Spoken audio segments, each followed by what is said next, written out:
What's up everybody, welcome back to another Turbo FC RX7 build video. I hope your week is going good so far. We're back out here working on the RX7. Last video we got pretty much all of the fuel system done minus a few things. I'm still thinking on those things, so I'm gonna wait until I come up with a better plan and then get those executed. But for now, with fuel system being done, it is time to get cooling done. And that is all of the cooling. We have to get the radiator mounted. We've got to get the intercooler mounted. We've got to get the oil coolers mounted, and we have to get everything connected, as well as our radiator and intercooler are going to be V-mounted into the car. So we have the intercooler and radiator out. I need to start getting stuff held up and positioned and figure out exactly how I want it to sit, so that we can get back into the fabrication vibe and get our center core support built so that we can get the intercooler and radiator mounted. So like I said, we're gonna be doing a V-mount, so we're gonna have the intercooler on top and then the radiator sitting down on the bottom at a decently heavy angle so that we can get as much cool air to both of those as possible. So let's jump into this. Let's get the radiator out, let's get the intercooler out and figure out how we're gonna get everything to fit in here in a way that it works and nothing gets in the way. I ended up going with a 27 by 19 aluminum radiator. It's 3.5 inch thick, so hopefully this guy will be able to cool the whole system. And then I went with a 24 by 12 4-inch thick core intercooler for this setup, which should be plenty enough for this turbo setup. So after a little bit of thinking, I think this is going to be the kind of gist of what I'm going for. I need to get the fenders and the front bumper on to see where the flange on the front bumper is. And then once I do that, I'll be able to get a better idea of exactly where this can go and what kind of shape I can do here with this tube as far as how far in and out it is. So I think I'm gonna pause here on the intercooler. I'm gonna go ahead and throw the radiator or the fenders on, the headlights on, and the front bumper on just to get a better idea of where everything there sits so that I know exactly where this front bar needs to sit. Man, it feels so good to be finally putting parts back on this car. Now, if you notice, these fenders are blue. They are actually just the factory fenders off the car. Anytime I'm mocking stuff up or doing anything like this where I'm building structure for supports with the fenders, the bumpers, I like to use as much factory stuff as possible, just for the fact that the factory stuff is going to be the most true. If you try and mock things up with fiberglass parts, the fiberglass parts are usually never perfectly aligned, so it's best to try and use the factory stuff to give you a good reference point that's reliable, because then you know any of the aftermarket parts are going to be generally close to fitting.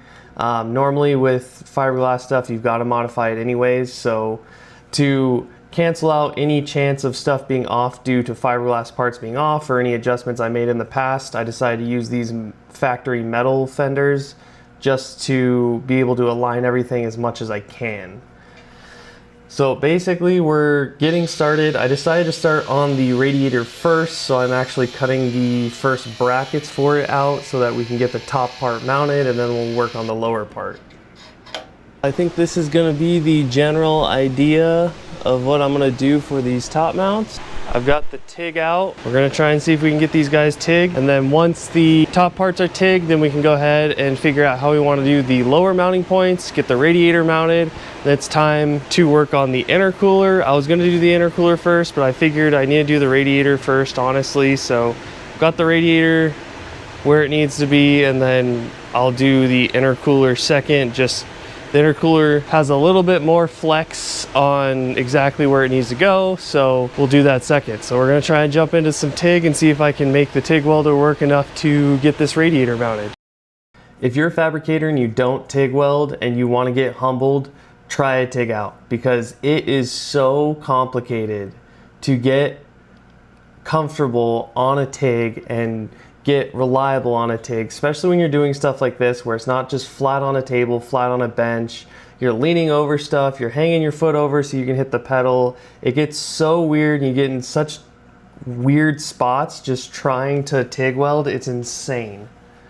Aha, and just like that, we have upper brackets. As you can see, they are not the prettiest welds in the world, but they are gonna hold. I do know I got good penetration, and as I've said in the past, I'm not great at TIG welding aluminum, which is why I didn't record the whole thing. I was just trying to focus and make sure that I kind of got dialed in and was able to get those welds done without blowing out the radiator. But the upper mounts are done. So next is to get the lower mounting brackets done so the radiator is fully mounted, and then we can get started on our upper, basically, core support and the intercooler mounting so that we can get those out of the way. And then lastly, in our video of getting all the cooling done, we have oil coolers. So I've got 2 more oil coolers. They are the same ones that I had in the NA setup that I had in this car. They actually went over to the purple car. So I've got some new oil coolers. So once we get the radiator and the intercooler mounted, I can start working on getting the front bash bar designed and start building the bash bar, because the oil coolers mount on the bash bar. Then we can get the oil coolers in, get the oil cooler lines done, and then all of our cooling for this car is done. So we're gonna jump back into this, get this radiator mounted, and then start getting the intercooler figured out. Let me tell you that besides building the whole entire motor, this is probably the scariest part of this whole project for me. Aluminum welding is really hard for me on its own, let alone welding to the radiator that I'm using for this setup. I mean, there's such an easy chance of blowing through or doing something to cause a leak in this radiator. It's so terrifying, so I definitely tried to take my time and move as slowly as I possibly could and tried to stay as focused as I possibly could, because I was so worried about blowing through on this radiator and causing a leak that wouldn't have been there if I wasn't trying to weld on it in the first place. But I think we got it. I think everything's good. The brackets are lining up. We're getting the holes in now for the bolts, so I think we're good. Heck yes, you guys. We got the radiator fully mounted in. Tabs are welded. This thing looks insane. It looks so crazy. I love where we're at now in the build, because this is a spot where everything you do on the car makes a huge difference as far as looks, and it gives you that motivation to keep going. All of the major building and stocking up parts and that kind of thing always kind of, it's hard. It's mentally hard because you don't get anything out of it, minus having the stuff when you order it, when you're doing like internal builds and stuff. Even porting the motor, there's very little that you see as far as like gratification of the final product. You see, like, yeah, there's bigger holes, but it doesn't process in your brain. Stuff like getting the motor in the car, painting the engine bay, that stuff gives me so much more motivation to keep going. And that's why I was so excited to get started on the cooling stuff, because I knew this was gonna cause big changes visually, and I knew it was gonna help me stay motivated to keep moving on this car. Enough of that though. We've got the radiator in. It's time to start figuring out our intercooler mounting. So I am getting my measurements in to figure out how to do this bar and get it to lay on top of the intercooler correctly, and then obviously get it cut. I am going to be trying something that I saw in one of Rob Dom's videos, which is actually doing some like quick release chassis.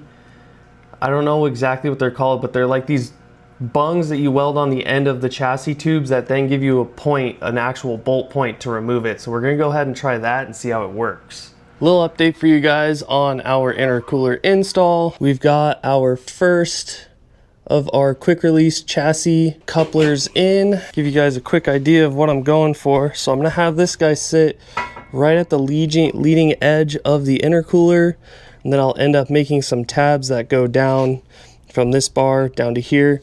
But I wanted to make sure that this core support was removable to be able to get to the motor easier.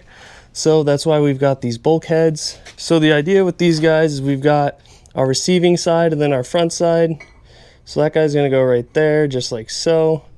And then I'm gonna have a small piece of tube that goes down to the headlight bar and then up to this coupler, and it'll sit give or take just like that. And then we'll have our bolts there that we can get to, so we can take the bolts out, and then this guy will be able to unbolt right out, and we'll be able to easily get into the engine bay. So if I got to pull the motor, it's as quick as unbolting the intercooler, the radiator, and then unbolting this crossbar, and then we can get whatever we need all the way up in there and be able to pull the motor out of the front easier. So we got one side done. I'm gonna jump on this side, get it all installed. We got the TIG out again. I'm trying to make myself do more TIG stuff so that I can try and get some practice and some learning in. So this is a great piece for it because it's not too intricate of a piece. In worst case scenario, I could go back and remake it. Welds aren't super pretty still, but we're getting some good penetration. They definitely are gonna hold for this piece. So we're gonna jump back into it, get the other side TIG'd, and then get it welded to the chassis so that we can get the intercooler mounted and move on. So I decided after last video that I'm gonna start trying to make myself TIG weld as much as possible so I can get as much practice in, and honestly hopefully get to a point where everything I build looks better. So here's more of me TIG welding, or at least trying to. We have this guy mounted, or these guys welded I should say, pretty much exactly where I want it. So now we just need to cut the short piece of tube that will go to the headlight bar and then weld into the opposite side of our receivers. So I'm gonna get the notcher out, get it mounted into its spot, and then we're gonna get some tubes cut and notched so that we can get this thing done and move on to some oil coolers and the front bash bar. If you don't have a tubing notcher, at least get one of these Harbor Freight ones if you can't get one of the higher quality ones. They make your life so much easier when you're doing a bunch of tube work, whether it's bash bars, chassis work, whatever. They at least get you close to where you need to be, and then from there you can use a sander, you can use a grinder, you can use whatever else you have to fit it from there. Boom, 2 notches. When I said that I was gonna be trying to TIG a lot more, I was not lying. As you can see, I am really trying to practice, and honestly, just in this little round of welding, I feel way more comfortable. So we've got the TIG parked back away, we got the MIG out, we got the joints welded to go from the tube to the lower part of our chassis releases. So I've just got to MIG this guy and this guy, and then those should be good to go, and we can get the intercooler fully mounted in. All right, and so with that, I think that this guy will actually come off pretty easily, so I'm gonna go ahead and test it real quick and see what happens.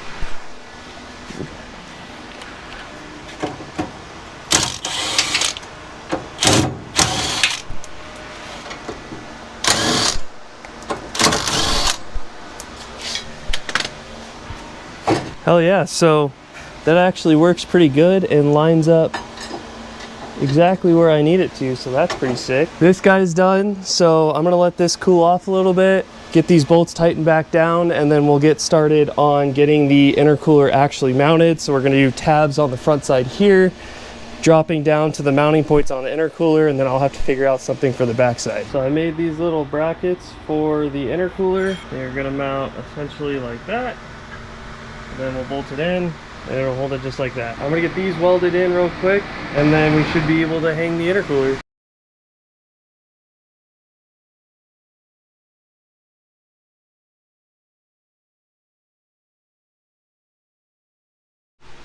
So today is the last day I'm giving myself to get the cooling stuff mounted. So yesterday we got our intercooler mounted and we have our crossbar done. So the next step, as you can see, I have the front bumper on, is we are going to create our front bumper support. So I bent this guy out last night. The concept of this guy is to be just like that. So it goes under our bumper flange, goes around, and then goes up. With this guy bent and notched to shape, the next step is going to be to get it held in place and then I am going to get it tacked, and then I'll pull the front support out of the car, get it over on the table, get the TIG out, get this guy TIG together, and then we should be good to get this on, get the bumper mounted. And I need the bumper mounted so that we can get started on the bash bar and getting the oil coolers mounted. We don't have a lot of time today because it's the last day and I want to get this video out on time, so we are going to get cranking on this so that we can get all this stuff done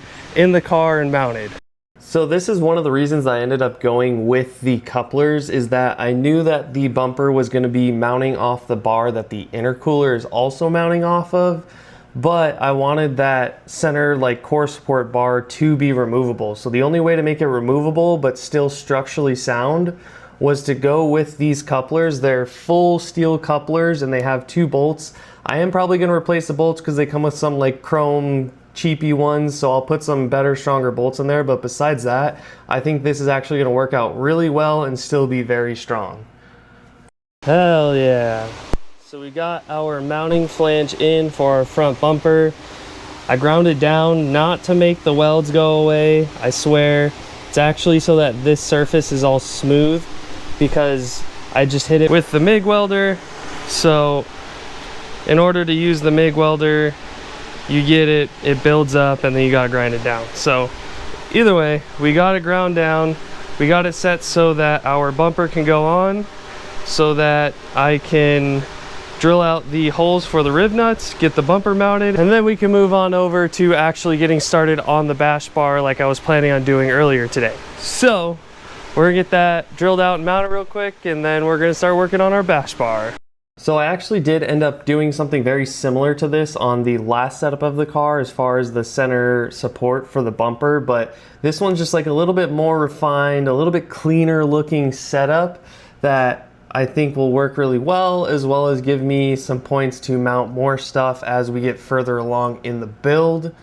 And guys, I know I've already said it in this video, but it's so good feeling to finally be getting parts back on this car, finally see the whole front end back together after months of working on this thing. It feels great. And just like that, our bumper's mounted.